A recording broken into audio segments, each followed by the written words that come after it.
ఈరోజు మా చుట్టూ తిరిగినటువంటి నిరుద్యోగ ముసుగులో నిరుద్యోగులను అడ్డం పెట్టుకొని పదవులు అందరూ పొందినరు. ఈరోజు నిరుద్యోగుల విషయం పైన ఇప్పటి కూడా వాళ్ళు స్పందించకపోవడం చాలా బాధాకరమైనటువంటి విషయం.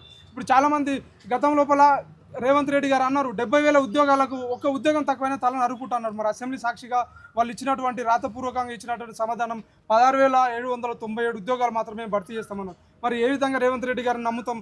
తెలంగాణలో ఉన్నటువంటి మేధావులు ఎక్కడ పోయారు?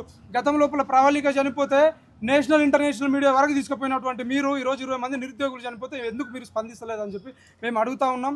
నిరుద్యోగులకు కడుపు కాలుతుంది. మరో తెలంగాణ నిరుద్యోగులకు కడుపు కాలితే ఉద్యమం ఎట్లుంటుందో కాంగ్రెస్ ప్రభుత్వానికి చూపిస్తాం.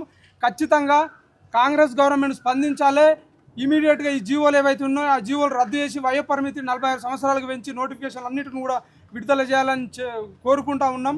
అదేవిధంగా తెలంగాణ నిరుద్యోగుల ముసుగులో మమ్మల్ని మోసం చేసి మా దగ్గరకు వచ్చి లైబ్రరీలో చుట్టూ తిరిగి ఎవరైతే పదవులు పొందిన వాళ్ళకు కూడా చెప్తా ఉన్నాం. ఖచ్చితంగా మేము నిరుద్యోగ ద్రోవులుగానే పరిగణిస్తాం.